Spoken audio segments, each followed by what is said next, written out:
Cara y cruz para la economía andaluza, que nos ofrece hoy dos titulares en las antípodas. Analistas económicos de Unicaja, órgano que suele acertar en sus vaticinios, pronostica que 2016 será un gran año para la economía y el empleo en Andalucía. Bajará el paro en más de 6 puntos, gracias, como siempre, al turismo y, atentos, a un resucitado sector de la construcción. Una recuperación, con todo, que no huele ni de lejos todavía las familias andaluzas. Quédense con 3 datos. Un 42% de los andaluces son pobres. 8 de cada 10 familias tiene dificultades para llegar a fin de mes. Y un 16% no puede encender el calefactor o el aire acondicionado. Son datos que recoge un informe demoledor de la UGT Andalucía. Sobre este y otros asuntos hablamos en unos instantes, precisamente con la secretaria general de este sindicato, con Carmen Castilla. Naturalmente, con todos ustedes y por Andalucía, vamos esta noche y siempre a por todas.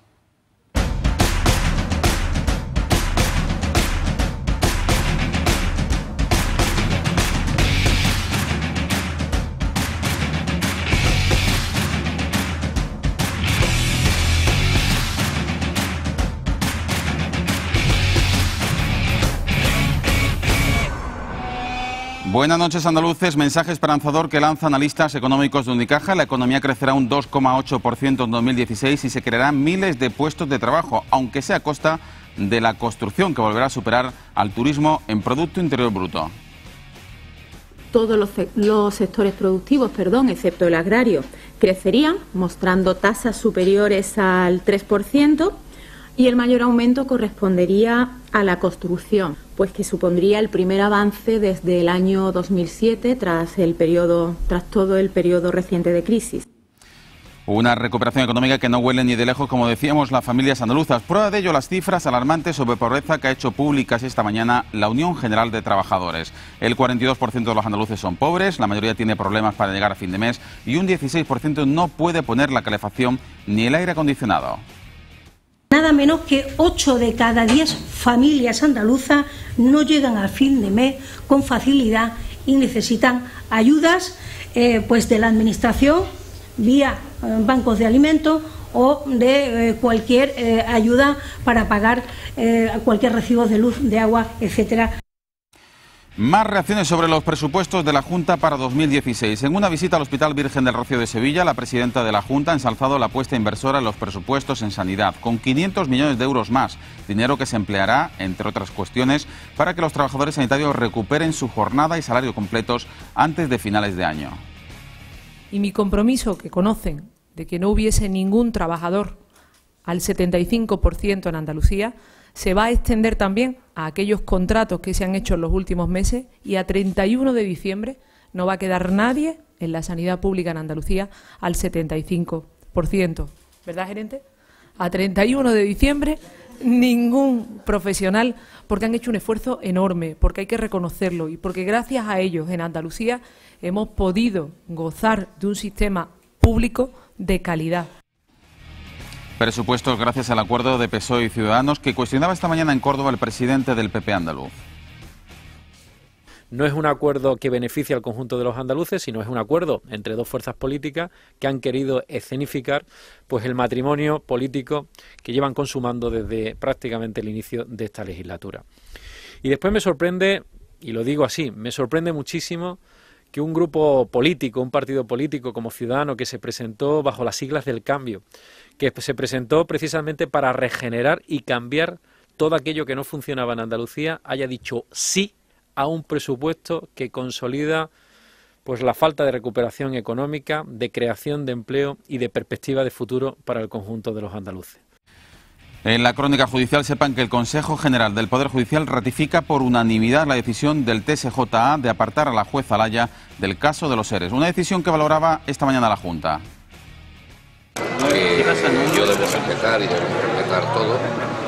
Y bueno, lo importante, como ha dicho también el ministro de Justicia, es que se resuelvan cuanto antes esas causas con independencia de las personas que sean las juzgadas.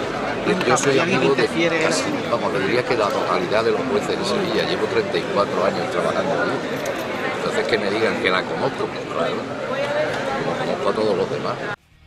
Todo esto, la Audiencia de Sevilla ha confirmado la imputación de todos los miembros del Consejo Rector de IDEA que concedió las ayudas de los seres con fondos procedentes de las transferencias de financiación, entre ellos Braulio Medel, presidente de Unicaja. Y una juez, tras la petición de la Fiscalía Anticorrupción, abre investigación contra la Junta por los 185 millones de euros de ayudas a empresas de los fondos Jeremy. La Junta defiende su gestión.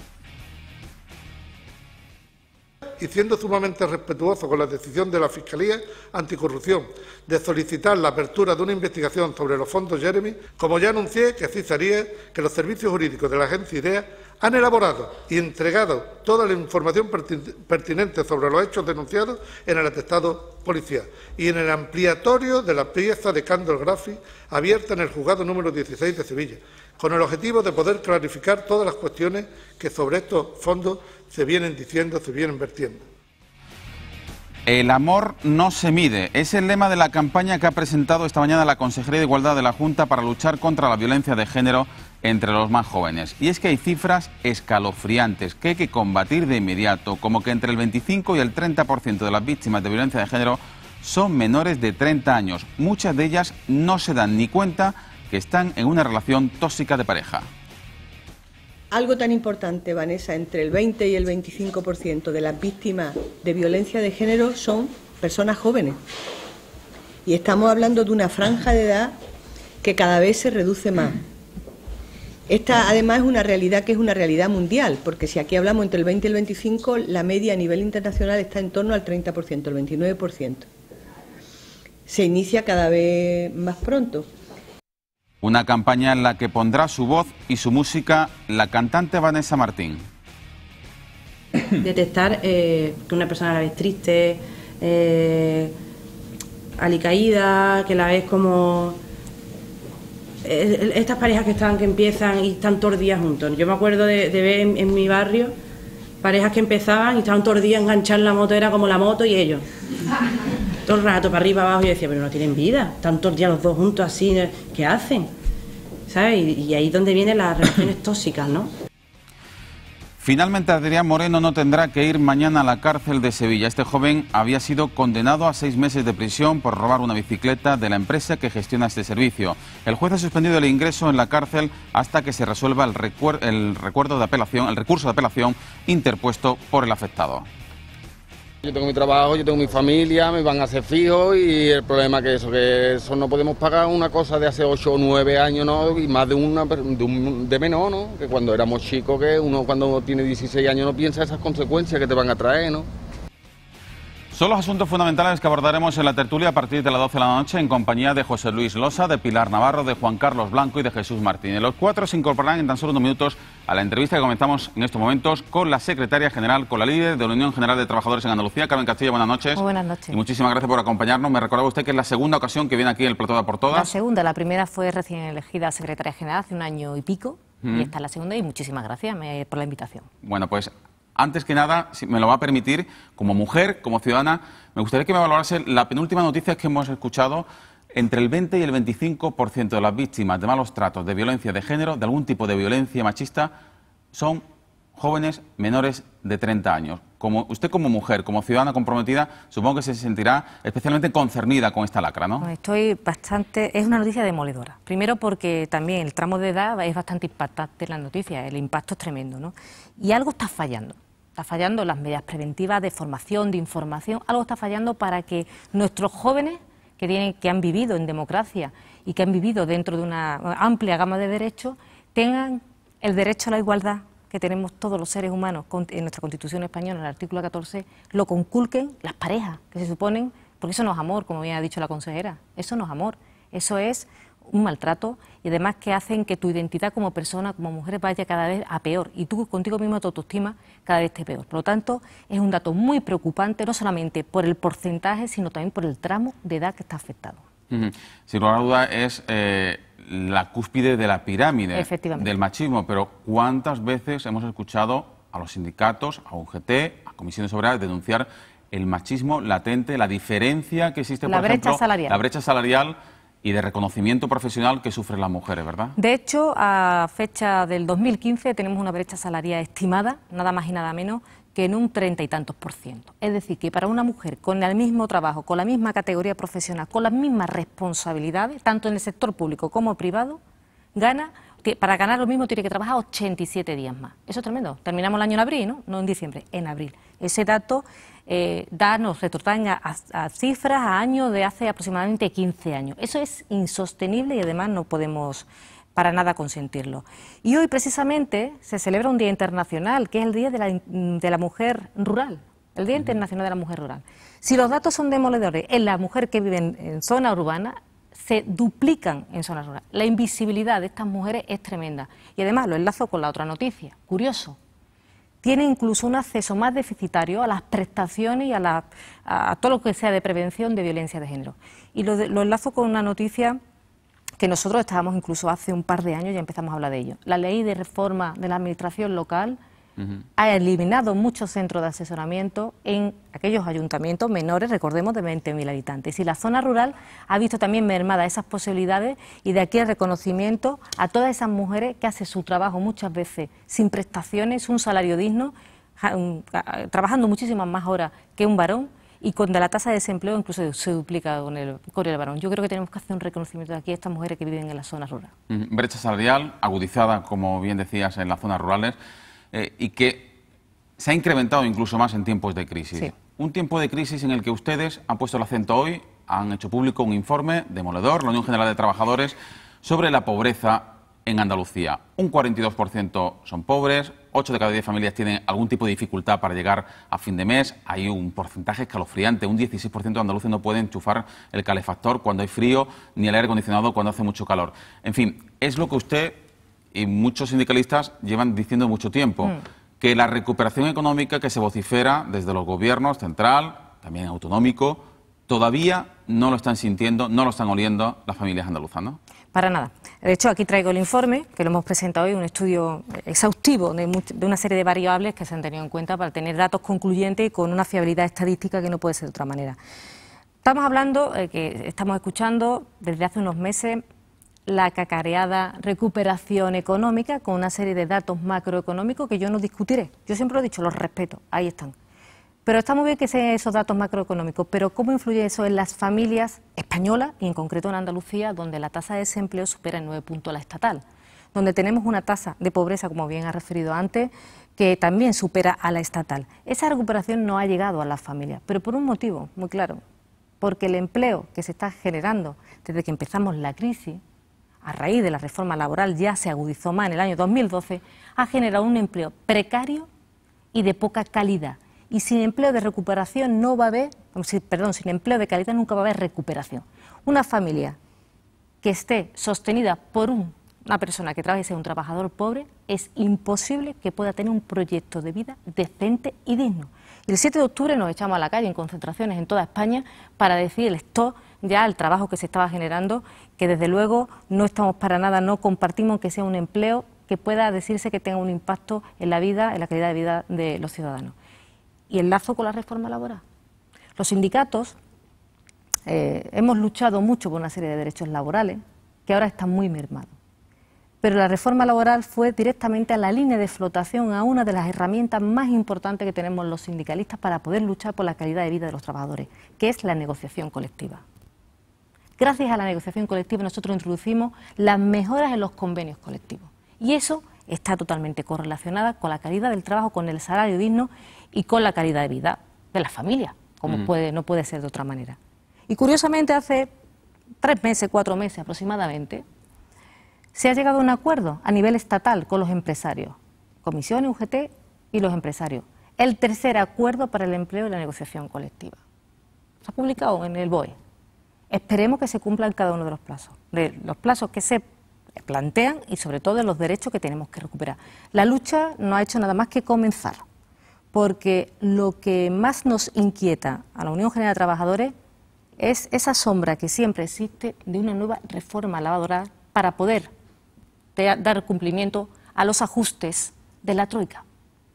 Ya sabemos lo que ha dicho la Troika. Siguen presionando. Sí, siguen presionando. Hay unas elecciones el 20 de diciembre y parece que el Gobierno no quiere todavía asustar. ¿Pero qué pasará después del 20 de diciembre? Lo veremos, evidentemente, porque hay que recortar, según la Troika. Bueno, dice el Gobierno andaluz con los presupuestos de la Junta para 2016, el anteproyecto que, por cierto, mañana llega al Parlamento, gracias al acuerdo entre PSOE y Ciudadanos, las familias van a empezar poco a poco a notar esa recuperación económica. ¿Usted se lo cree? No, no me lo creo. ¿Por qué no me lo creo? ¿No le gustan los presupuestos, lo que conoce de los presupuestos andaluces? Los presupuestos son lo que son. Hay que pensar, por un lado, que había un recorte también del Gobierno central, y eso es obvio, pero también es cierto que la población andaluza está muy castigada.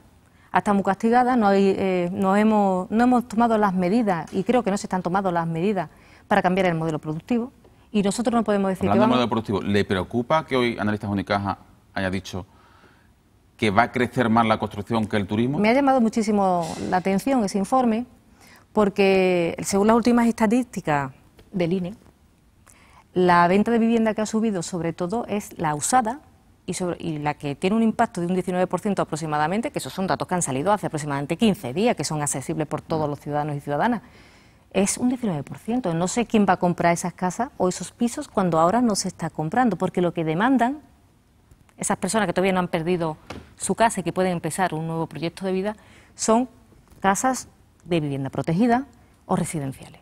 O sea, vivienda nueva como tal no se está vendiendo. Entonces no entiendo muy bien, en serio, no entiendo el informe. Y solamente que seamos cautos en no volver a caer en lo que caímos hace 7 años, 8 años ya. Que no repitamos lo mismo. No repitamos, que ya tenemos experiencia. Tenemos que haber aprendido algo.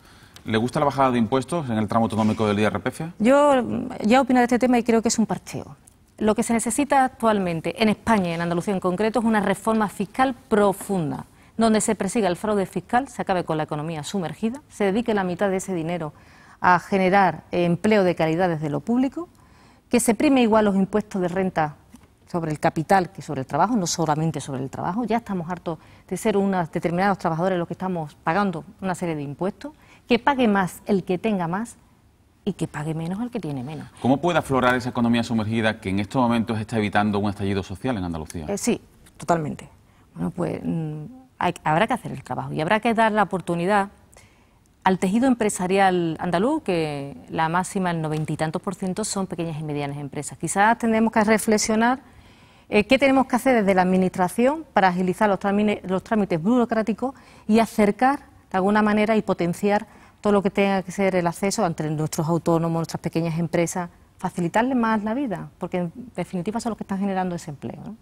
Y ser un imán, tenemos que ser un imán para los grandes inversores, para esa gente que no vive en Andalucía, que esta tierra tiene muchas oportunidades, y es que es una tierra rica, y los andaluces somos gente emprendedor, y para la gente que está fuera tenemos que decirle que esto es una buena tierra para invertir, esas grandes empresas que son de fuera de Andalucía o incluso fuera de España. Tenemos que crearle confianza.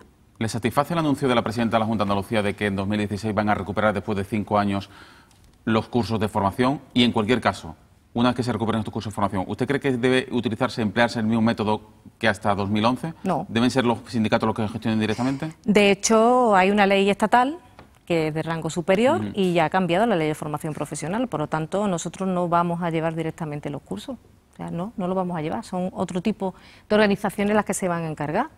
Lo que sí, no podemos estar tan paralizados. ¿Pero se deberá establecer algún tipo de colaboración con los sindicatos que conocen mejor que nadie el mercado laboral? Eso es otra cosa. Pero una cosa es la gestión directa y otra cosa es la colaboración, incluso la orientación en un momento dado, que para eso estamos, para ayudar y para que se genere formación a esa... Por eso digo, que a lo mejor no gestionarlos directamente, pero sí a lo mejor impartirlos, asesorarlos. Depende, la ley no es clara en ese aspecto, no que sea clara, es que se va a encargar otro tipo de organizaciones.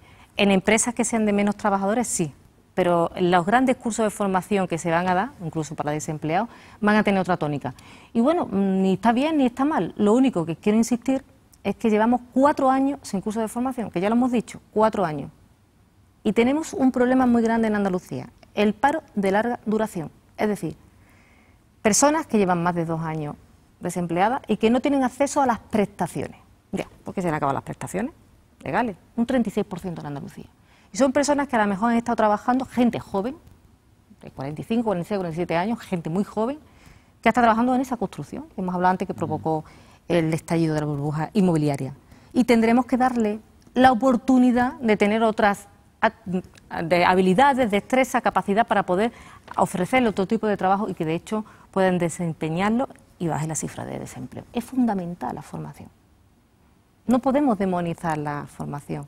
por todas las investigaciones que se están realizando. Demonizar algo que puede tener una utilidad tremenda, sobre todo en el caso de Andalucía, el informe ya lo dice, creo que es un error tremendo y una estrategia mal diseñada. ¿UGT acudirá a la comisión de investigación si se lo reclama? Por supuesto que sí. No hay ningún tipo de problema. ¿Pero usted confía que de esa comisión de investigación en el Parlamento andaluz salga algo claro? En un panorama muy convulso, con unas elecciones a la vuelta de la esquina. Las comisiones de investigación en España deberían de tener para lo que sirve una comisión de investigación. Unos objetivos, un planteamiento y luego unas conclusiones. Y es fundamental que aquí haya conclusiones, porque estamos hablando de dinero público y eso es sagrado. Todos estamos de acuerdo. Los andaluces y las andaluzas tienen derecho a saber dónde ha ido el dinero que se recauda de sus impuestos que va destinado a la formación. Y tienen todo el derecho del mundo. Ahora, lo que me llama la atención enormemente es que hasta la fecha, creo que en Castilla-La Mancha se va a hacer o en Madrid, no sé si en Castilla-La Mancha, creo que Castilla-La Mancha, no, Castilla y León, quiero recordar. Puede que se haga también una comisión.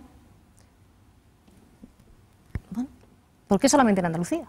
¿Y por qué en este momento temporal? ¿Por qué en este momento temporal?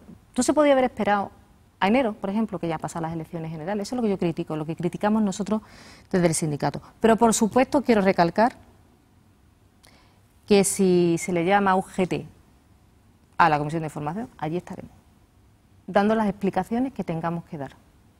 Otras las damos en otro ámbito, pero las explicaciones que se nos demande por parte de los parlamentarios que representan al pueblo andaluz, allí estaremos. En Madrid, donde creo que se va a hacer una comisión. Después de su llegada al sindicato, un momento muy convulso, estuvimos hablando de eso hace ya unos meses atrás, ¿cómo definiría en este momento el estado de salud de la Unión General de Trabajadores en Andalucía? Muy buena.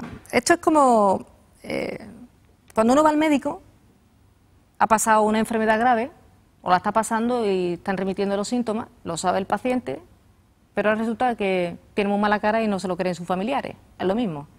Nosotros seguimos ganando elecciones sindicales, seguimos afiliando a trabajadores y trabajadoras, seguimos trabajando en la acción sindical, seguimos dando respuesta cada día a aquellas cosas que creemos que son difamatorias para nuestra imagen.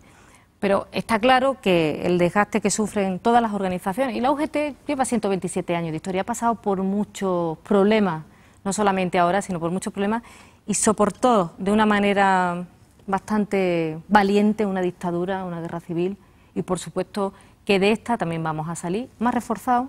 Además, estamos en un debate interno bastante interesante, con una remodelación interna del sindicato a nivel estatal, de 6 federaciones a 3, donde se le va a dar mucho más protagonismo a los sectores. Es decir, yo creo vamos a estar más cercanos al afiliado, que es un proceso lento porque es una gran organización.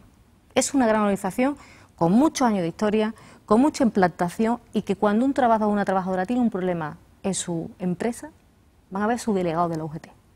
Y eso lo he vivido yo. Pero más que nada le pregunto al Estado de Salud por la reclamación que le hace la Junta de la devolución de una serie de ayudas públicas. Esa devolución de reintegro, ¿en qué situación estamos? Bueno, hay algunas que están judicializadas en el terreno de lo contencioso administrativo y otras que están en la vía administrativa porque lo contempla así la Ley 30/92. Por lo tanto, nosotros entendemos que se actúa de una manera equivocada con nuestra organización y nos tenemos que defender en el ámbito que nos toque, o en los juzgados o en la administración. Nosotros, lo que llama mucho la atención, y me lo han escuchado muchas veces repetirlo, pero no por decirlo muchas veces, para que no haya duda, cuando en el año 2007, 2008, 2009, 2010 se pedía la documentación por parte de la Junta de Andalucía, UGT la aportó toda y tuvo el ok. No entendemos ahora, desde hace 2 años, que le reclamen que siguen lo que otra antes vez. le validaron, ¿no? Efectivamente. Es más, hay casos en los cuales no han vuelto a pedir la documentación y no le hemos podido aportar, que ya estaba aportada, pero no la hemos podido aportar por un hecho muy fácil. Porque nosotros, antes de entrar yo de secretaria general, hubo un registro en la sede, donde la documentación se la llevó la Guardia Civil en este caso, estaba en el juzgado número 6, luego pasó al 9, recordemos, y teníamos el archivo precintado. No querrá la Junta que la actual ejecutiva cometa un delito de quitar un precinto de la Guardia Civil, que yo soy muy respetuosa con los cuerpos y fuerzas de seguridad del Estado y con la justicia. Y así se lo hicimos llegar a través de un escrito que le pedimos al juzgado y que su señoría amablemente le dio a conocer a la Junta que los papeles, ¿verdad?, que estaban allí. Bueno, vamos a hacer una pausa obligada por la publicidad, pero a la vuelta vamos a hablar de esa reestructuración que usted dice de la Unión General de Trabajadores en el conjunto del Estado, y me gustaría saber, me lo dice después de la publicidad, si la vamos a ver en Sevilla, la vamos a ver en Andalucía o la vamos a ver en Madrid. Muy bien. Venga, 4 minutos y volvemos con Carmen Castilla.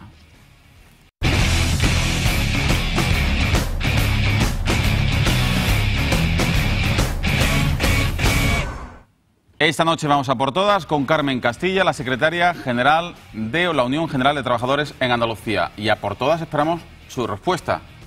Por supuesto. ¿Será secretaria general de la UGT de Andalucía o va a intentar suceder a Cándido Méndez en Madrid? Pues la verdad que no tengo ni idea, porque ese no es el debate ahora. El debate ahora es la reestructuración de los sectores y la remodelación de nuestra organización de 6 federaciones a 3 para hacerlo más cercano al afiliado y a la afiliada y dar respuesta. Ese debate no corresponde ahora y, por supuesto, sí tengo que decir algo. Llevo solamente 1 año y pico en Andalucía de secretaria general.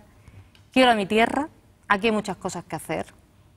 Andalucía me duele mucho, sobre todo, lo hemos comentado en la primera parte del programa, con esta encuesta sobre la pobreza que hemos hecho un estudio bastante exhaustivo por parte de la Unión General de Trabajadores en Andalucía. Me preocupa enormemente y creo que hay que hacer muchas cosas en Andalucía. Esa es la respuesta manual.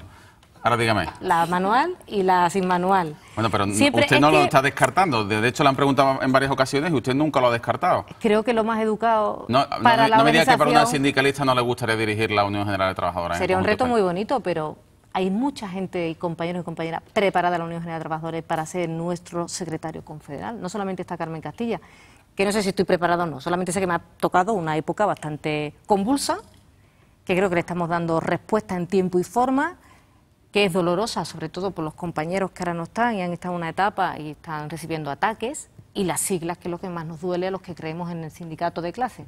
Porque la Unión General de Trabajadores, después de 127 años de historia y de mucha gente que ha dado su vida por las siglas, no podemos consentir ni mucho menos que ahora, por determinadas actitudes que todavía están en los juzgados y que se verá presunción de inocencia, siempre la digo, respetuosa con la justicia y presunción de inocencia. Qué bonito sería este país si fuera más tolerante, por supuesto, ¿no? Y estamos sufriendo por esas siglas. Ese es el debate que hay que tener ahora.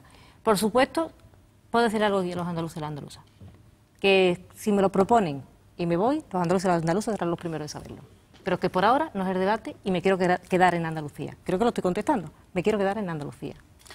José Luis Losa, buenas noches. Hola, muy buenas noches. Juan Carlos Blanco, buenas noches. ¿Qué tal? Buenas noches. Jesús Martínez, buenas noches. Buenas noches. Y también damos la bienvenida en esta tercera temporada de A por Todas, Pilar Navarro, buenas noches. Buenas noches. Y me va a permitir nuestra invitada un pequeño paréntesis para dar la enhorabuena, felicidades a Pilar Navarro, porque ha recibido un premio junto con una colega de la Universidad Loyola Andalucía, una investigación sobre energías renovables, ¿verdad? Muchas gracias, muchas gracias. La verdad que hoy estamos muy contentas porque, en fin, se ha reconocido un trabajo que nos ha costado bastante tiempo. Y es importante siempre que reconozcan a la universidad y a los profesores que allí trabajamos, ¿no? Pues la Andalucía investigadora, la Andalucía universitaria que tanto nos gusta. Bueno, pues los 4 tertulianos que se incorporan a esta entrevista con Carmen Castilla. Juan Carlos Blanco empieza. Sí, Carmen Castilla dice que le duele su tierra. Yo lo que le he observado en la primera parte, aparte de contundencia, fuerza, pero también que le duele mucho su sindicato y que le duele también el enorme descrédito público que tiene ahora mismo también la imagen de los sindicatos y en concreto de UGT. Yo le quería hacer en ese sentido al principio 2 preguntas. La primera, si cree que eso se ha mitigado, y no lo digo en el sentido de que ganen más elecciones sindicales, que como podría imaginar, eso luego en términos de opinión pública no sirve. Yo lo que quiero saber, si usted cree que eso se ha mitigado, en primer lugar, y si todavía sigue teniendo esa sensación que yo le noto de que están atravesando como si fuera una especie de gran injusticia, y yo sí creo que ha habido situaciones irregulares que merecían también el reproche público. Bueno, el descrédito es muy difícil cuando un día y otro día y otro día, es como una especie de mantra, ¿no? Sí, se repite, no por decir una cosa muchas veces, se convierte en realidad. Y además, cuando tenemos un sistema judicial garantista, que es la parte buena, garantista, pero lento, mientras que las cosas están en los juzgados, porque están en los juzgados, es obvio, eso no lo vamos a negar, todo parece mucho más lento. Y cualquier cosa que nosotros digamos va a aparecer bajo más lupa.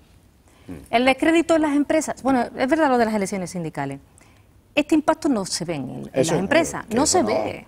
No se ve, es que parece que hay 2 realidades paralelas totalmente diferentes. Por un lado está la realidad mediática, que en eso sí me gustaría que cuando se publica algo sea con el rigor suficiente, y yo sé que estoy aquí con periodistas de altura, no estoy diciendo la pelota, con periodistas de altura, Y creo que es muy importante, porque la objetividad, el trabajo que hacéis los medios de comunicación es muy importante para que le llegue a los ciudadanos y ciudadanas la verdad, no la verdad distorsionada. Eso es muy importante. Por lo tanto, el decreto es muy difícil de rebobinar mediático. En las empresas te puedo asegurar que entre el otro sindicato de clase, entre comisiones y nosotros, son más del 70 y tantos % de representatividad. Y eso hace que tengamos reconocido constitucionalmente y en el Estatuto de Autonomía de Andalucía una serie de competencias que no lo tienen otros sindicatos, por mucho que quieran tenerlo. ¿Qué es lo que dice la ley? Pero, por ejemplo, en esta misma respuesta ha vuelto a hacer alusión a algo que a mí me ha llamado la atención. Ha hablado de la palabra honor y de reparación del honor, y casi que parece que estamos hablando, no sé, de una novela de caballería, y aquí de lo que estamos hablando, en todo caso, es de juzgar determinados hechos, que se investiguen, y luego está el crédito que tiene una central sindical como UGT por la defensa de los derechos de los trabajadores. Yo tengo la sensación de que hay demasiado orgullo herido, y no sé si igual no se ha puesto el acento en trasladar a la opinión pública lo que significa el papel de las centrales sindicales en la defensa de los derechos de los trabajadores, de que siguen siendo útiles. ¿Quién me compra a mí esa noticia? No me la compra.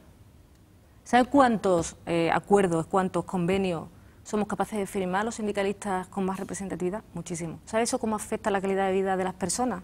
A los hijos, a estos hijos que están con una tasa de pobreza insostenible en nuestra tierra, muchísimo. ¿Sabe cuántos sindicalistas están procesados por defender el derecho de los trabajadores, por el derecho a huelga? Más de 300. En febrero hay 8 compañeros que se sientan en el banquillo. Les piden 8 años de prisión a cada uno de ellos por defender los derechos laborales. Si eso no es transmitir lo que hacemos cada día, lo que pasa es que a lo mejor eso no vende. Y eso nosotros lo podemos dar a conocer en nuestra página web, podemos decirlo en las asambleas, y a lo mejor algún día nos publican algo que realmente sí tiene la notoriedad para decir esto es lo que está haciendo las centrales sindicales de clase para defender a la clase trabajadora en este momento. Ojalá ese día llegue, porque no estamos hablando de los sindicatos, estamos hablando de la calidad de vida de las personas, porque cuando te quitan tus derechos laborales, cuando cobras un salario que no es digno, te están quitando eso, la posibilidad de tener un proyecto de vida. Y eso es lo que no vamos a consentir los sindicatos de clase. Y tendremos que de alguna forma compaginar la defensa de los juzgados, que se tendrán que explicar las personas que tengan que dar las explicaciones en el momento oportuno, y las tendrán que dar. Y se tendrá que aportar toda la información. Pero yo solamente pido una cosa: trato igualitario que a otras organizaciones que están inmersas en presuntos, vamos a decir presuntos. Pido la presunción de inocencia para mi organización y para mis compañeros que están ahora pasando situaciones pues que no son agradables. Eso es lo único lo que llevo pidiendo desde que soy secretaria general. Y luego, cuando el juzgado ponga blanco sobre negro, pues se tomarán las medidas oportunas, que a las mejor no hay que tomar ninguna. Vamos a confiar en la justicia, que todo sea lo más antes que tarde. Lo que pasa es que me da la impresión de que estamos hablando de dos cosas distintas. Una, esas posibles irregularidades que están investigando los tribunales y por las que ustedes pues tendrán que pedir perdón o no, o devolver determinado dinero o no, como pide la Junta. Y después, yo creo incluso que la población en general no está a lo mejor muy convencida de lo que ha habido ahí, si ha habido robo, no ha habido robo, irregularidades, sino a una percepción general de que los sindicatos y la patronal durante muchos años han estado muy cerca del poder y regada de millones, algo que no era ilegal, pero que ha llegado a un punto en el que la población ha dicho, oye, y se ha empezado a plantear, y sobre todo con la crisis todos los ciudadanos hemos empezado a plantearnos casi todo. La gente ha empezado a decir, ¿por qué ese riego de millones para la CEA, para UGT y para comisiones en Andalucía, en este caso, por ejemplo? Y a lo mejor lo otro ha sido la gota que ha colmado el vaso de que mucha gente diga, ya, claro, es que la UGT, al igual que los otros, es que están todos podridos, es que tal. Entonces, eso, yo no sé, a lo mejor, es muy injusto, ¿no? Esa generalización es muy injusta. Sí, posiblemente, pero bueno, con los tribunales solo tenemos que esperar a los tribunales, sí. Y con la otra parte, no sé si ustedes han asumido esa carga que ha sido estar tan apegados al poder con un montón de millones, pero que también les ha hecho parecer que son parte de un sistema. Bueno, yo les voy a hablar de mi experiencia, porque el don de la ubicuidad y de trasladarme en el tiempo todavía no lo tenemos los sindicalistas, por muy secretaria general que sea. Yo le voy a hablar de nuestra gestión, y lo he comentado antes, ¿no? La ejecutiva que yo lidero no va a tener la oportunidad de demostrar que somos honrados, porque como somos presuntos, la Junta de Andalucía a nosotros no nos ha dado ningún tipo de programa ni subvención. Estamos gestionando nuestras cuotas, nuestra participación institucional, como no puede ser de otra manera, y que yo sepa, ninguno de mis compañeros del pasado, y yo no estoy defendiendo nada, siempre lo he dicho, yo tengo muy claro que si alguien ha hecho algo, pues tendrá que responder en el órgano que le compete, no en ningún plató de televisión, ni en ningún otro sitio, donde dice la Constitución española. ¿Pero ustedes se sienten presuntos y proscritos por la Junta? ¿Nosotros? ¿La UGT? Bueno, es que la Junta no es un juzgado. La Junta es la administración que entendemos que no hizo su trabajo como debía en la época pasada. Porque lo que no es de recibo es que no pidieran documentación en los años que se están investigando. La dirá por buena, y era buena primera. Hemos tenido pues un cambio de criterio y ahora es otra cosa. Estamos hablando de elegibilidad, no estamos hablando de nada ilegal, que hay que diferenciar las cosas. Yo creo que se ha hecho un totus revolutum y al final eso es lo que ha calado. La misma pregunta de antes, ¿no? A lo mejor ha sido por esa percepción ciudadana general de que ustedes, y digo ustedes no, UGT, comisiones y la CEA, han estado muchos años demasiado pegados. Puede ser un caldo de al cultivo y además recordando algo que no podemos perder de vista, Ojo, que empezamos una crisis económica financiera sin precedente en el año 2007, que tuvo un auge espectacular en el 2010 y vamos subiendo en las consecuencias negativas. Y el ciudadano que está en su casa, que no tiene trabajo y tal, no valora la labor que puede hacer un sindicato de decir hasta aquí hemos llegado y no se va a recortar más derechos y demás, sino que ve eso que bien está definiendo con un análisis que podría quedarse ahí, pero yo creo que habría que analizar más profundamente. Pero, señora Castilla, yo creo que lo que le pasa al sindicato es lo que le pasa a cualquier tipo de organización. Lo hemos visto con los partidos políticos, es una cuestión de desgaste, ¿no? Usted decía que el sindicato tiene 170 y tantos años de historia, pues imagínese los años de desgaste, ¿no? ¿Qué va a hacer exactamente, qué está haciendo y qué va a hacer para darle la vuelta? Porque hablan de una reconversión en la que van a pasar de 6 grupos de trabajo a 3, etcétera. ¿Cómo se sabe de esto? ¿Cómo van ustedes a darle la vuelta a esta situación, igual que los partidos están más mal que bien intentando renovarse? Estrategia. ¿Qué tiene que hacer la UGT? Nosotros, en principio, el debate que vamos a asumir, estamos en varios debates actualmente dentro de la organización. Vamos a olvidarnos ya de lo jurídico, que eso se hablará en los terrenos judiciales. Tenemos varios debates. Un debate es la necesidad, después de hacer un estudio, y claro y evidente, de que el sindicato tiene que ser más ágil y mucho más eficiente en la respuesta que tiene a sus afiliados. La estructura actual parece ser que no es la idónea. Por lo tanto, tenemos que remodelar de 6 federaciones, 6, pasar a 3. Pero no porque juntemos gente y digamos, no, ya no tenemos 6 secretarios generales en las federaciones estatales y regionales. No, porque se ha visto que lo que hay que potenciar más son los sectores. No es lo mismo las necesidades que tiene un médico o una enfermera que la que tiene un periodista, obviamente. Hay que potenciar más el sector para que sea una respuesta mucho más personalizada al afiliado o afiliada que se encuentre, no sé, pues afiliado a los que tiene este centro de trabajo, que espero que haya algunos. Usted lo que dice es que tiene que mejorar el servicio de atención al cliente. Y además porque luego eso va a ser más personalizado y van a poder luchar mucho mejor a la hora de conveniar, valga la redundancia, los convenios colectivos que sean precisos. Convenios colectivos que me van a permitir que se ha intentado cercenar en esa reforma del 2012, intentando que la capacidad de la negociación colectiva, como he dicho antes, pero creo que debe de quedar muy claro que es una herramienta fundamentalísima, se le quite todo el poder, una reforma laboral retrógrada, desde luego, y que ha primado más a un lado de la balanza, que es la clase empresarial, y dejando pues en evidencia y dejando desprotegido a la clase trabajadora. Y nosotros ahí somos muy molestos, porque estamos recordando día sí y día no el tema. Mismamente, curiosamente después de la reforma laboral del 2012 y todas las protestas, curiosamente se ha aprobado la Ley de Seguridad Ciudadana, que tiene articulado para hablar, para hablar.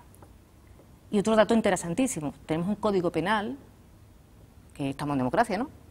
Creo que estamos en democracia. Tiene un artículo que es el 315.3, que es de antes de la Constitución española. Creo que las peticiones que se están haciendo por las organizaciones sindicales, incluso se hizo una mención en París, que está en el Congreso de los Sindicatos. ¿Pero eso ha sido recurrido por la UGT ante los tribunales? Porque si es anticonstitucional, a su juicio. Es preconstitucional, preconstitucional. Nosotros, a través de la Organización Internacional del Trabajo, se han puesto las reclamaciones pertinentes, incluso ha habido organismos internacionales que han dado un toque de atención al Gobierno central, como evidenciando esas carencias que tienen, porque realmente la huelga no es delito y la necesidad que tiene todo trabajador para defender legalmente su derecho laboral. A mí me gustaría ahondar un poco, si le parece, en el motivo por el cual hoy la UGT de Andalucía es noticia, ¿no? Que es por ese informe que han presentado y que además creo que nos duele a todos como andaluces y como andaluzas, ¿no? Yo pienso que también debemos nosotros predicar con el ejemplo y hablar de los temas que saca el sindicato a la luz, ¿no? Que quizás no nos gusta escuchar a nadie, ¿no? Pero que si no lo escuchamos no podemos poner solución, ¿no? Y quizás sorprende excesivamente que el 42% de los andaluces o andaluzas estén en riesgo de pobreza o exclusión social. Esa es la principal conclusión del informe. Yo no he tenido oportunidad de leerlo, pero sí he leído la referencia en prensa del mismo, ¿no? Le quería preguntar sobre la letra pequeña del informe y si es que en ese grupo de riesgo de pobreza se incluye también a los trabajadores o trabajadoras, lo último, los que han venido después de la reforma laboral y por tanto en realidad son precarios, ¿no? Porque se los considera también pobres, ¿no? O con riesgo de pobreza. Con la reforma laboral lo que hemos conseguido es un empleo de baja calidad, sobre todo a tiempo parcial, y con un porcentaje de un 96% de temporalidad. Temporalidad que ha llegado incluso este verano a cifras de trabajar los fines de semana, todo el fin de semana, cotizando a lo mejor 2 horas al día, pero trabajando todo el fin de semana, y eso no te genera a ti lo que es un ingreso pues que sea periódico y que tú puedas emprender el proyecto de vida. Pero otro dato importantísimo es que por la reforma laboral y por la crisis que nos han acometido las reformas precisas, como ya estábamos hablando antes del modelo productivo, que habríamos que hablar de no de la reindustrialización de Andalucía, de la industrialización de Andalucía. Es muy importante ser crítico porque no tenemos un tejido industrial que tenga el impacto directo en el Producto Interior Bruto, para nada. Nuestros jóvenes. A mí me preocupa mucho las generaciones futuras, que son nuestro presente. Yo no digo que sea el futuro, son nuestro presente. Jóvenes muy preparados. Y te doy la enhorabuena por el premio porque creo que hablando de las mujeres ante la brecha salarial es un orgullo para mí estar sentado hoy en esta mesa con una persona, con una mujer que ha conseguido ese premio. Un reconocimiento que de la UGT de Andalucía te lo doy en nombre. Muchas gracias. Es orgullo, ¿no? Nuestros jóvenes, cerca del 60% menores de 25 años son jóvenes. Gente que se está yendo fuera de su país, no solamente de su comunidad autónoma, a buscarse la vida. El otro decía yo que son los verdaderos héroes. Tampoco van a poder cotizar para llegar a una pensión, si es que hay pensiones. O sea que su horizonte es bastante eso es otra cosa. Las crudo, pensiones, ¿no? En el presupuesto general del Estado, si queréis hablamos un poco de los presupuestos, el presupuesto general del Estado contempla la subida pírrica del 0,25, que además no está correlacionada con el aumento del Producto Interior Bruto, que según el Gobierno central dice que vamos a estar en un crecimiento creo de un 3,4%. Eso es una tasa de desempleo baja al 21% y una tasa de ocupados de 18 millones aproximadamente. Eso es un escenario con datos macroeconómicos que luego al final no se van a corresponder con la realidad y estamos haciendo unas partidas presupuestarias deficientes porque no estamos invirtiendo en políticas activas de empleo, en igualdad, en sanidad, en violencia de género, que antes hemos estado hablando.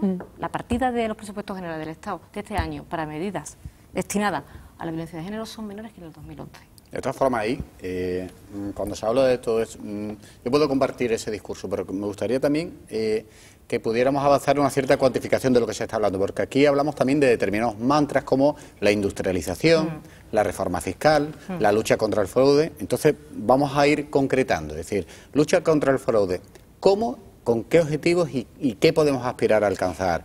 Cuando se habla de reforma fiscal, ¿por qué lo quiero decir? Porque el espectador que lo está viendo ahora mismo en televisión puede decir, claro, eso lo compartimos todos, pensemos lo que pensemos. ¿Quién va a estar en contra del fraude? De la lucha contra el fraude. ¿Quién va a estar en contra de la industrialización?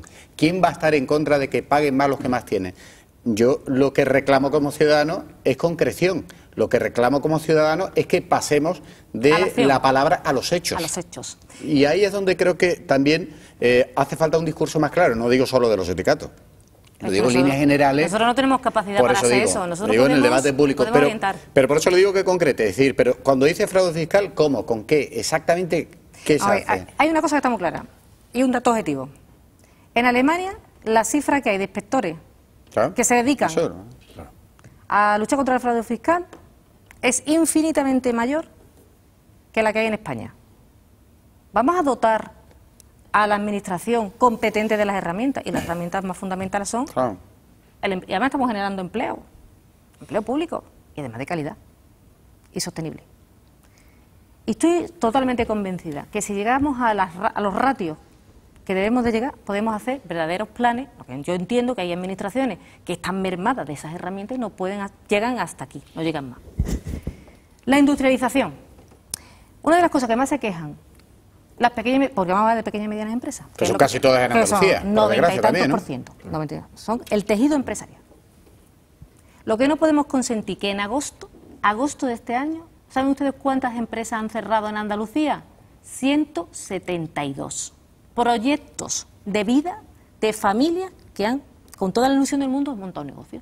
172. Que si vamos a esta tendencia, vamos a acabar más o menos como el año pasado, con 3.000.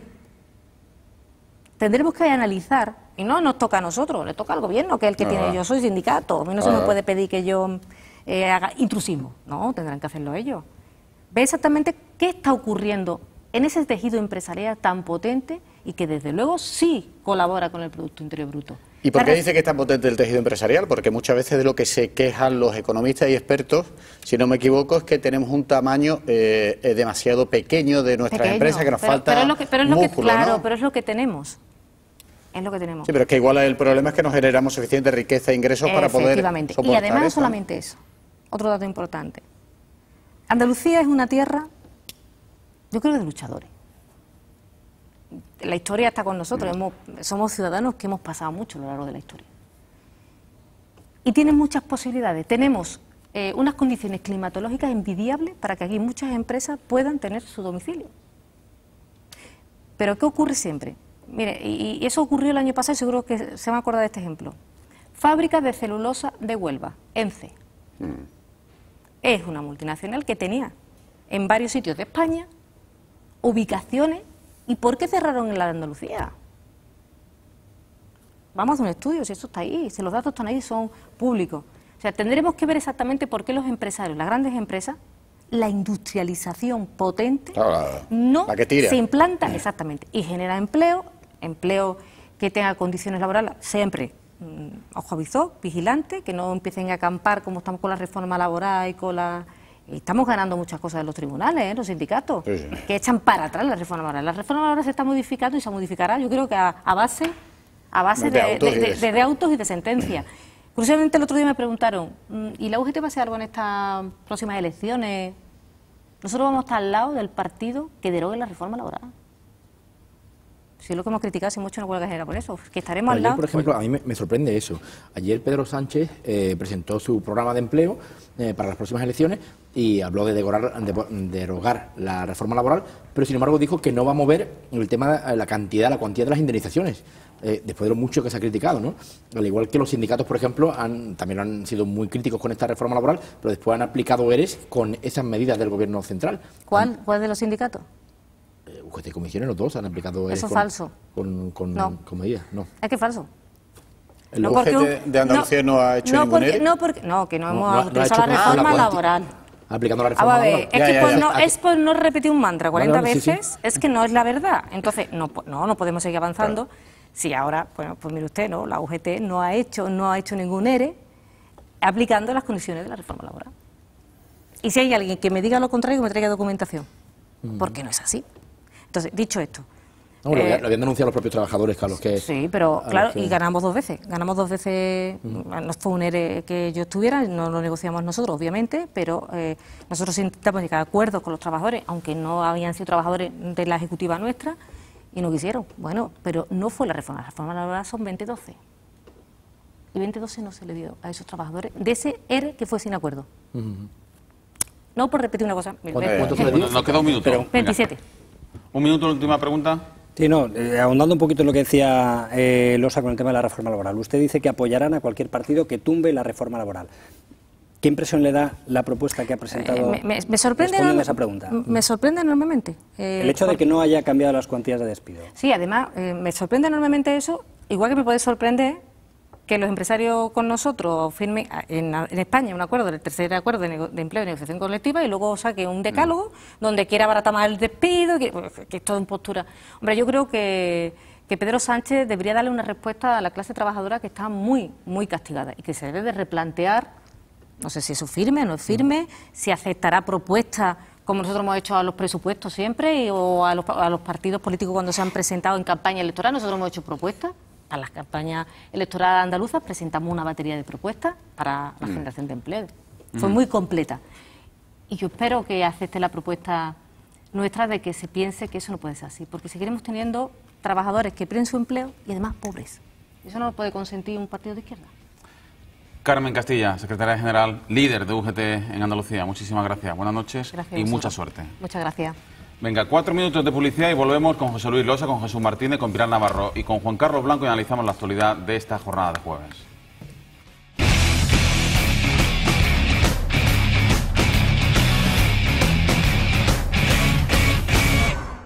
Tiempo ahora de tertulia en compañía de José Luis Losa, de Juan Carlos Blanco, de Pilar Navarro y de Jesús Martínez. Hablábamos al principio del programa sobre esos dos informes, esos dos estudios en las antípodas. Por un lado, analistas económicos de Unicaja que vaticina un 2016 formidable para la economía andaluza, un 2,8% de crecimiento, casi 200.000 puestos de trabajo, bajada de 6 puntos en el paro en nuestra comunidad. Si hay un dato peculiarmente llamativo, y es que el sector de la construcción, por primera vez durante todos los años de crisis, va a superar en crecimiento al del turismo.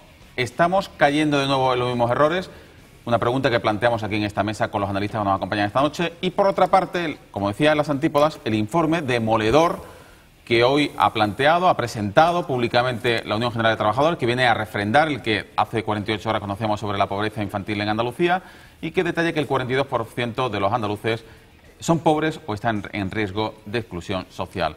Insisto, grandes cifras macroeconómicas, pero todavía las familias no huelen ni de lejos esta recuperación. A ver, Pilar. Bueno, para empezar, denota la gran desigualdad que es una de los lastres que ha dejado esta crisis, entre otras muchas cosas, ¿no? La gran desigualdad que se ha aumentado más, ¿no? De hecho, hace poco también, hace escasamente unos días, hemos conocido otro informe que hablaba a nivel nacional de que los mega ricos, no me acuerdo si se llamaban así o de qué manera lo calificaban. Los millonarios. No, era ultra rico. Lo de mega rico parece un anuncio de la Marvel. Bueno, pues que se habían hecho más ricos todavía, claro. O sea, y sin embargo había mucha más capa social con problemas serios de pobreza. Por tanto, esto viene a demostrar pues que la crisis ha dejado un lastre que va a ser difícil que se recupere. Otro lastre del cual no hablan estos informes, pero que todos también conocemos, es la gente, sobre todo gente joven, menor, por ejemplo, de 45 años, que se ha quedado atrás porque no tienen la formación suficiente, tenían con la burbuja inmobiliaria una poca formación o escasa formación y sin embargo ganaban un sueldo considerable, que se acomodaron a ese nivel de vida y que ahora no pueden reengancharse a la vida laboral. Creo que esa es uno de los grandes problemas terribles mochilas totales, que tenemos previas de la década pasada, ¿no? Pero hasta medio millón de jóvenes andaluces, medio millón, totalmente. Que es una barbaridad, que con 16, con 17, 18 años dejaron los estudios porque es que ganaban 3.000 euros al mes en la construcción, los veíamos con los coches y tal. Llegó este momento, ha llegado una edad de 22, 23 años, tras 5 o 6 años en la construcción, ya no saben cómo reengancharse a los estudios, son gente que no está formada y que pasó de los 3.000 euros a depender de la familia. Pero bueno, por poner solo el foco en algo que creo que es positivo y que puede hacernos comprender un poco el otro informe de Unicaja que habla del repunte de la construcción. Bueno, también creo que ayer mismo conocimos otra buena noticia, de las pocas que hay, pero otra buena noticia es que la Junta de Andalucía ha sido premiada por su programa de construcción sostenible. Quiero decir, la construcción no es solo hacer obra nueva, es también rehabilitar, debería ser sobre todo rehabilitar edificios, hacerlos más sostenibles energéticamente. Y en eso está trabajando la Junta de Andalucía y creo que eso es positivo. Recordemos esas cifras, ya que lo apunta Pilar Navarro, recordemos que son 250 millones de euros de fondos cofinanciados por la Unión Europea, del que se han beneficiado 8.000 micro o pymes o pequeñas y medianas empresas para hacer cerca de 40.000 actuaciones en viviendas ya construidas, o sea, por aislamiento, fachadas, acondicionamiento de calor y frío. Es que inevitablemente la construcción fue el origen del problema, pero es que tiene que ser, la solución tiene que pasar por allí, porque de este millón largo de parados que hay en Andalucía, que provengan del sector Sí, de la construcción pero son no muchísimos. como obra nueva, ¿eh? Porque ¿Pero por qué? hay todavía una bolsa de vivienda. Bueno, luego está también el ámbito de la obra pública. No. Si os dais cuenta, Claro. el nuevo consejero de Fomento ya se puede dar algunas cuantas alegrías más, ¿no? Porque Claro, pero de todas maneras, en los últimos años hemos visto que casi no se inauguraba nada. Yo- No porque no hubiera elecciones, que la hubo en Andalucía, sino porque no había nada que inaugurar, desgraciadamente. Claro que no había nada que y inaugurar. eso lo que tiene detrás, es decir, la falta de trabajo en la obra pública que ha habido en Andalucía durante un tiempo, ¿no? Por culpa de la crisis. Y eso se está también recuperando, ¿no? Creo que eso es positivo. Yo creo de todas formas, sí. que cuando de todas formas cuando hablamos de la construcción y el sector de la construcción demonizado como si fuera Claro, es que eso es yo creo también. que fueron los propios ayuntamientos los que empezaron a volverse locos, especulando con sus suelos, creciendo desorbitadamente, montando polígonos industriales o nuevos barrios que no necesitaban para hacer caja rápida. Todos caímos. Y ayuntamientos, gente pidiendo claro, hipotecas por encima de sus posibilidades, efectivamente, los por eso bancos digo, dándola. Pero hay Es que pequeñas ahí entró todo el sobre mundo. para las grandes Ahí entró todo el constructoras, mundo. es que al final es una pirámide en la que se ha visto todo el mundo. Sí, pero Entonces, lo la- que la quería decir sobre solución- eso, y estamos todos de acuerdo, básicamente en eso, pero que también nosotros, como andaluces, tenemos una clara tendencia a ejercer la teoría del péndulo. Y de pronto demonizamos la construcción hasta el punto de que si vemos a alguien poniendo un ladrillo queremos que vaya a la cárcel casi. Es decir, hay que tener mucho cuidado porque la construcción, si yo no recuerdo mal de memoria, si pudo ser el 15% del Producto Interior Bruto en Andalucía, cayó un 5% y digamos que niveles medios puede estar en el 7, el 8, el 9. Es decir, mucho cuidado con la demonización de determinados sectores. Lo que hay que hacer es las cosas bien, pero no penalizar determinados sectores. Luego otras cosas también, consideraciones que yo sí creo que también son muy importante. La primera, evidentemente, y comparto lo que dice Pilar, también al respecto del informe que hoy hacía pública la Unión General de Trabajadores. Aquí se constata una vez más como hay una especie de dos dimensiones de la realidad, la macroeconómica y la que viven las familias en el día a día. Dicho eso, me gustaría saber qué tipo de factor de corrección hay a la hora de entender dos parámetros que para mí son claves a la hora de intentar filtrarlos y ver cuál es la realidad de lo que estamos viviendo. De verdad, y hago esta pregunta, ¿de verdad si hay un 42% de los andaluces que están en una situación de pobreza, de verdad ese estallido social del que tú hablabas no habría estallado ya? Bueno, está También claro ese que informe, cuidado, que ese Por eso informe, digo, vamos a ir introduce un elemento que si corrector o al menos que corrector que sirve de palanca. Hay un 42% de pobreza, entre comillas, institucional, o sea, que esté recogida, claro, pero eso ha provocado un incremento desmesurado de la economía sumergida. Por eso digo, también lo recoge que- la Unión que- General de Trabajadores, pero que que- un porcentaje era en torno al 25% antes de la Pero, crisis. pero y eso ahora no es que estamos provoque, superando eso no es que provoque la economía sumergida. Lo que te está diciendo es que la economía sumergida existe. Es lo que está solapando el y que que no está estalle, solapando, que no estalle la sociedad. efectivamente. Porque Evidentemente. Entonces, si me gustaría- 4 de cada 10 andaluces Claro, estuvieran de verdad claro. en la pobreza, esto era insostenible, estaríamos... Ojo, la gente estaría robando sin los quitarle, supermercados. efectivamente, sin Vamos. quitarle ni dramatismo naturalmente, No, porque pero una que- situación dolorosa que todos conocemos en nuestros entornos, situaciones muy dolorosas y sabemos que la muchos crisis, están viviendo de por las mucho que pensiones de sus padres y de sus abuelos, y de los si no fuera abuelos, por eso- y de las Hay pensiones de los abuelos si no pueden fuera llegar a por vivir eso- prácticamente todas las unidades familiares y estamos hablando de 8, 9, 10, 12, 14 personas que pueden vivir de una pensión y lo que estoy diciendo es literalmente cierto y eso está ahí. Pero sí me gustaría que pudiéramos saber de verdad cuál es la radiografía para matizar bien este tipo de lecturas, porque es verdad que cualquiera que la escuche cree que literalmente estamos pues prácticamente ante la toma de la Bastilla. Bueno, la radiografía está clara, es un panorama en el que tenemos una situación de economía sumergida muy importante y en el que tenemos un colchón que está siendo fundamental, que son las familias. Sí, no las solamente redes el informe familiares. de la UGT, el otro día la Red Andaluza contra la Exclusión Social, El un informe informe de FOESA. Cáritas del otro Sí. día también. O sea que esto era imposible, no Sí, se las podría redes haber pasado familiares. aquí si no hubiese sido por las familias. ¿Cuántas familias, como decías tú, están viviendo de la pensión de los mayores? El otro día ponían cifras un poco a esa situación y había muchos abuelos que tenían 600, 700 euros de pensión y con esa pensión Sí. estaban viviendo sus hijos, estaban viviendo sus nietos, estaban haciendo una administración casi de guerra para mantener a toda la familia. Pues claro, eso es un Y Fernando, problema que además... no es contradictorio este informe con el de Unicaja. No, Claro. en yo absoluto. creo que son... Claro, Puede leyendo la crecer, letra es que pequeña, claro, en realidad nos son engañemos, complementarios. Efectivamente. No, Yo por eso creo- decía al principio que son dos informes en las antípodas, pero Son las dos caras de la misma realidad. Claro. Es que estamos la- ante las- unos avances de posible recuperación económica, pero que todavía no están oliendo a las Las familias cifras andaluzas. macroeconómicas son buenas porque las empresas del IBEX 35, por ejemplo, ganaron el primer semestre de este año Y sus un consejeros. 35% más Y sus que el consejeros pasado más. año, es decir, un crecimiento exponencial. Pero la realidad de la calle es muy distinta, ¿por qué? Pero de ese dinero que ganaron, ¿lo ganaron en España o lo ganaron fuera? Muchas de ellas fuera, evidentemente. También las Telefónicas, Santander... Pero tampoco hay que caer en la hora de la activación de la vida económica. Lo que intento decir es que al final las cifras macroeconómicas salen porque estas grandes empresas pues están tirando muy fuerte ahora mismo, afortunadamente para el país, ¿no? Pero que la realidad de la calle es muy distinta porque, como decía un buen amigo mío, la estadística es la única ciencia capaz de demostrar que si tú comes 2 pollos y yo ninguno, de todas formas, yo no sé si os pasa a ustedes, pero yo sí tengo la sensación, la percepción... Hay gente que está ganando mucho y gente que está como está. Yo sí tengo la percepción de que, bueno, hay una cierta recuperación, eso es una realidad. Lo que pasa es que son percepciones en las que yo no sé si hemos introducido un elemento de esperanza, de una necesidad vital de salir de este estado de angustia colectiva en el que vivimos. Si os fijáis, últimamente no hablamos tanto de la crisis o incluso, no sé si es un efecto placebo, pero nos gusta hablar de la recuperación, aunque luego la podamos criticar y decir cómo es. Pero hay un cierto efecto placebo, estamos como desesperados porque de verdad esa puerta se abra, ¿no? Está hastiada, muy agotada, ruina, ¿no? Claro. Porque estamos en un año con cuatro elecciones. Sobre todo, eso iba a decir yo. A ver, desde que Soraya Sáenz de Santa María ha bailado en la tele, el ya mensaje oficial de que esto va para adelante, igual se choca con la realidad en enero, cuando ya han pasado las elecciones y digamos, oye, pues las cosas siguen como siguen, ¿no? Pero hemos tenido un año de cada 2 meses unas elecciones. Es verdad que hay índice de crecimiento, pero también es como si tiene usted un terremoto y dice, mire usted, que es que por fin hemos puesto el chiniquito en pie. Mire usted, que había un terremoto. Es que no solo el chiniquito, es que hay miles y miles de edificios destruidos. Eso es la sociedad después de una crisis de 8 años. Bueno, y de todas formas, una cosa, Losa, yo creo que al revés, eso sería más contraproducente, porque toda esa gente que lo está pasando muy mal o que está mal viviendo, porque no se puede hablar de vivir, mal viviendo de una pensión de sus padres, que además se la ganaron con el esfuerzo y que deberían disfrutar de una pensión que ya de por sí es pequeña para 4 o 5 miembros de la familia, a eso les molesta más todavía ver a un político reírse, les molesta mucho.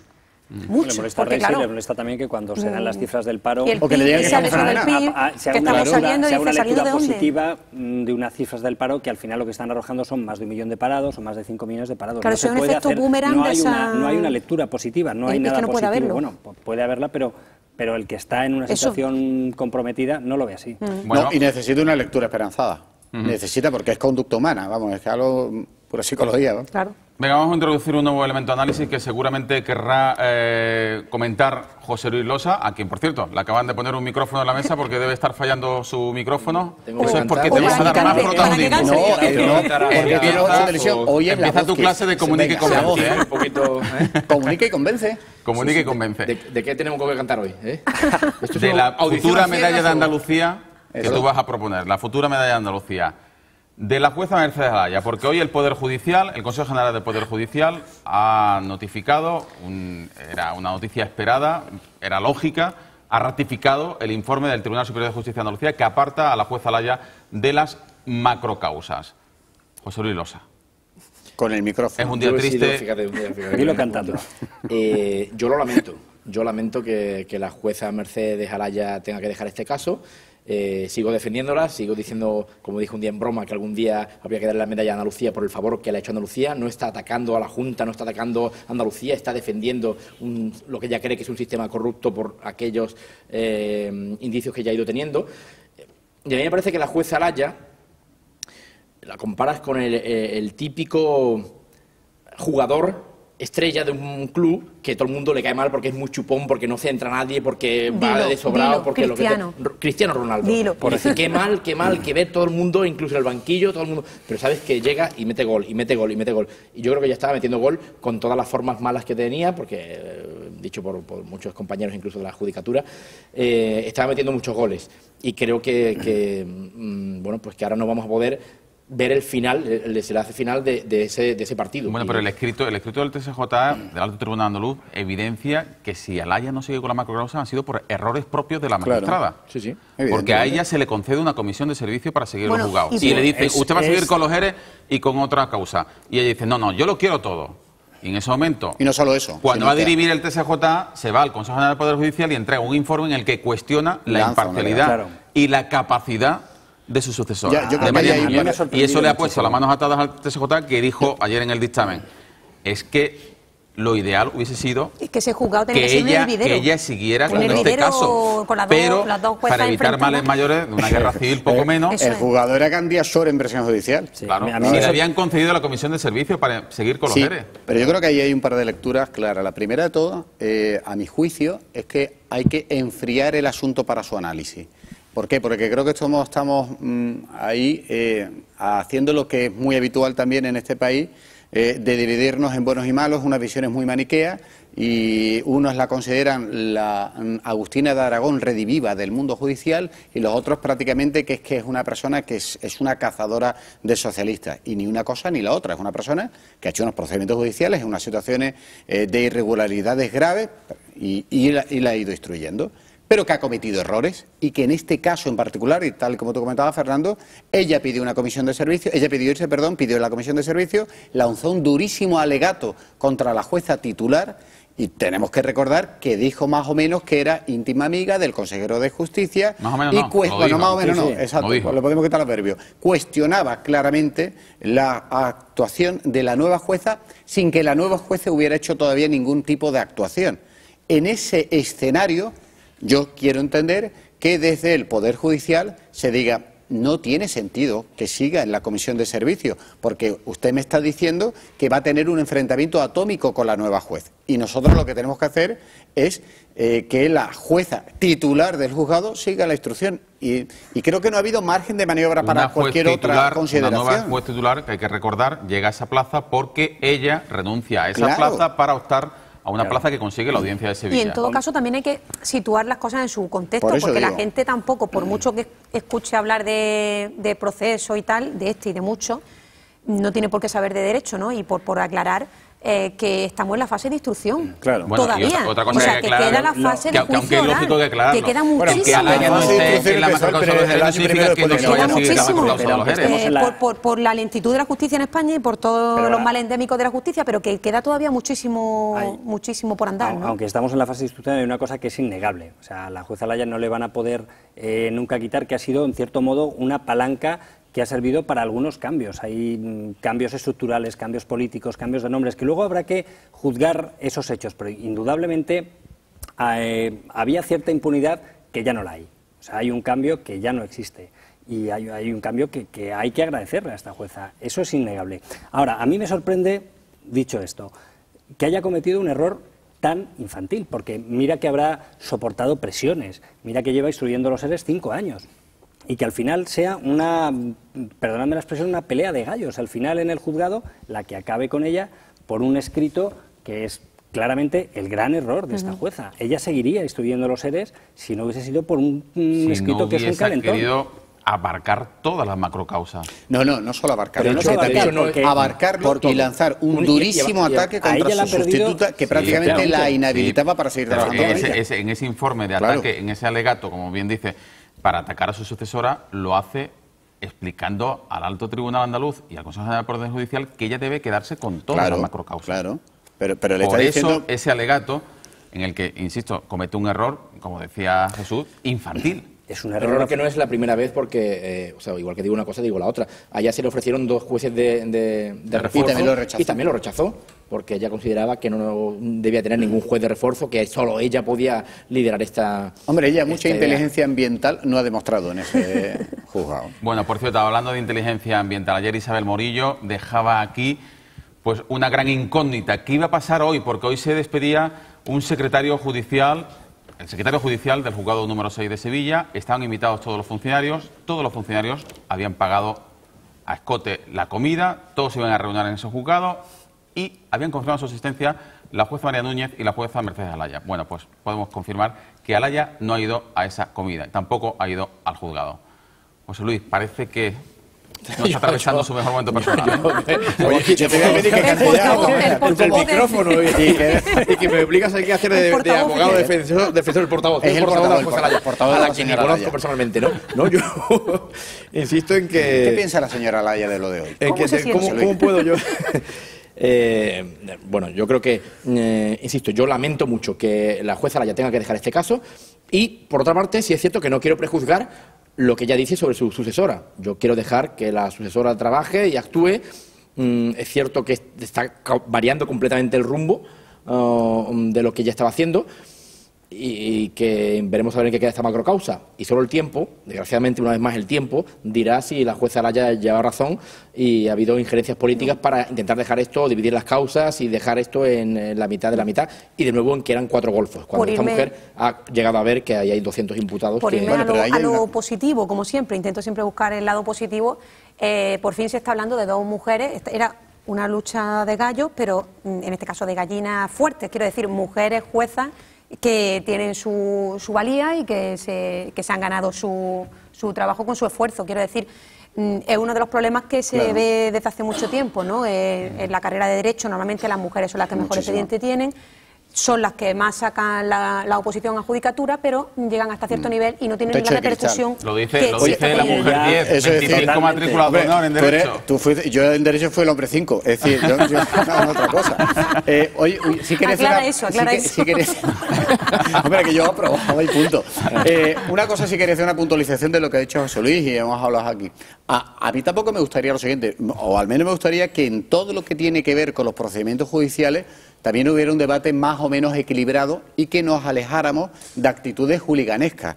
Esto no es un partido de fútbol. Eso es imposible en España, ya lo sé, Juan Carlos. Pero bueno, uno por intentarlo. ¿En qué lo digo? Es decir, si la jueza ataca a determinadas personas, es Agustina de Aragón. Si la otra jueza no los ataca, ¿qué ocurre? ¿Que a partir de entonces está vendida a todos los sistemas posibles? Es decir, ya hay que acusarla de todos los males, ya está vendida a todas las instituciones. Mucho cuidado, porque estamos generando unas expectativas que igual luego no se acompasan con la realidad de lo que ocurra en el procedimiento. Y como ha dicho Pilar, aunque el procedimiento empezó en el año 33 a.C., la realidad es que estamos en el procedimiento de instrucción todavía. Estamos en la fase de instrucción. Es decir, que todavía queda mucho. E igual las expectativas que se han creado en torno a esto no se acompasan nada con lo que ocurra luego. Va a haber una prueba de fuego, que es la declaración dentro de muy pocos días del que fuera de Guerrero, que va a volver al juzgado, a ver qué dice y a ver cómo actúa la jueza. Yo creo que ese va a ser un momento crucial, precisamente para ver un poco, para ver cómo se posiciona, ¿no? Pero que está todo el mundo esperando, efectivamente, bueno, que sigue siendo el azote y hereje de todos los mártires. E igual la jueza decide tomar su camino, que puede ser perfectamente lícito. En cualquier caso, la presión tanto mediática como política va a ser tremenda la que va a sufrir esta mujer, como también la ha sufrido, por qué no decirlo, la propia jueza Laya. Muchísimo. Evidentemente. Eso es evidente, naturalmente. Venga, vamos con la última opinión del día, la columna de cierre que firma esta noche, los jueves, Juan José Tellez.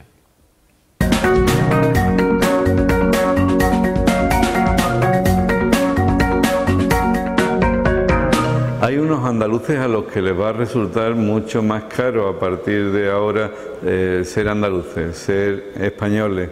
Se trata de aquellas personas nacidas en otros países que quieran aspirar a la nacionalidad española porque lleven ya 10 años de residencia, en el caso general, 2 años en caso de aquellos que procedan de países iberoamericanos, 5 en el caso de los refugiados y 1 si han nacido en territorio español, han estado bajo tutela en España o en otros casos excepcionales. Estamos hablando desde inmigrantes a refugiados políticos, a sefarditas, por ejemplo.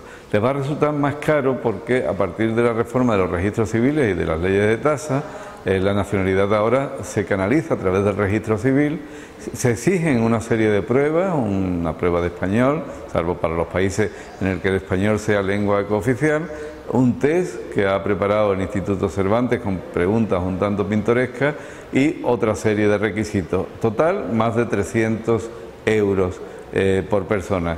Eso se añade, por supuesto, las trabas burocráticas de rigor, que en muchos casos los 10 años se convierten en 15 o incluso más, porque faltan requisitos, porque hay una serie de notas a pie de página que les impide ser españoles, que les impide ser andaluces. En unos momentos en que parte de España no desea hacerlo, ¿por qué le ponemos tanta traba a aquellos que sí desean compartir con todos nosotros la aventura de ser españoles? A los españoles históricamente nos ha costado caro serlo, ahora a ellos mucho más. Sigue con el micro. La columna de cierre de Juan José Tellez. José Luis Losa está espectacular con el micrófono. Una pose. Fernando, que voy a casa con esto. Has hecho un acercamiento a un programa de una cadena estatal. Reality, de telerrealidad. Sí. Me falta aquí que salgan trancas y barrancas de la mesa y hago algún tipo de... Despídete del micrófono también, hombre. Muy bien. Participar en la Buenas tertulia. noches. Buenas noches. Igualmente, Juan Carlos Gracias a Blanco, todos. Jesús Martínez, Buenas noches. Pilar Navarro. Buenas noches. A los cuatro, muchísimas gracias. Contaremos con ellos las próximas semanas. También esperemos que Losa Con su micrófono. micrófono habitual. Volveremos el lunes con María Jesús Montero, la consejera de Hacienda y Administración Pública de la Junta de Andalucía, para hablar de los presupuestos de la Junta para 2016 tras el acuerdo entre PSOE y Ciudadanos. Unos presupuestos, por cierto, que llegan mañana en su anteproyecto al Parlamento de Andalucía. Y como siempre iremos a por todas. 8